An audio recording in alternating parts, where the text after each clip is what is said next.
अस्सलाम वालेकुम गाइस। जी त असां इसम जा 5 क़िस्म के पढ़ी आहे, 6 क़िस्म जो पढ़ंदासीं। इसम तस्गीर छा आहे? इसम तस्गीर छा आहे, उन जी मिसाल ऐं उन जी असां जेको वस्फ़ पढ़ंदासीं। त उन जी जेका वस्फ़ आहे उहा आहे अहिड़ा इसम जेका जुमिले में थोराइप ऐं नंढाइप ॾेखारनि त अहिड़नि नालनि खे इसम तस्गीर चइबो आहे। अहिड़ा इसम जेके जुमिले में थोराइप ऐं नंढाइप ॾेखारनि त अहिड़नि नालनि खे इसम तस्गीर चइबो आहे। हाणे वधीक उन असां मिसाल सिखंदासीं, मिसाल सां सम्झंदासीं। त मिसाल तौरु किताबड़ो, ही किताबड़ो आहे। हाणे किताबड़ो छा आहे? इहो इसम तस्गीर आहे। पनड़ो, ही पनड़ो आहे। ऐं पनड़ो छा, इहो छा आहे? इसम तस्गीर आहे। त अहिड़ा नाला जंहिंजे आख़िर में ड़ो अचे त उहे सभु इसम तस्गीर आहिनि आम तौर ते।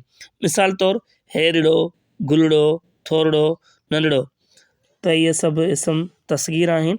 ऐं उमेद तव्हांखे अॼु जी वीडियो मां नॉलेज हासिल थी हूंदी। ऐं नेक्स्ट वीडियो में असां इसम जे वधीक क़िस्मनि जे बारे में सिखंदासीं ऐं उनखे डिटेल सां पढ़ंदासीं। अल्लाह हाफ़िज़।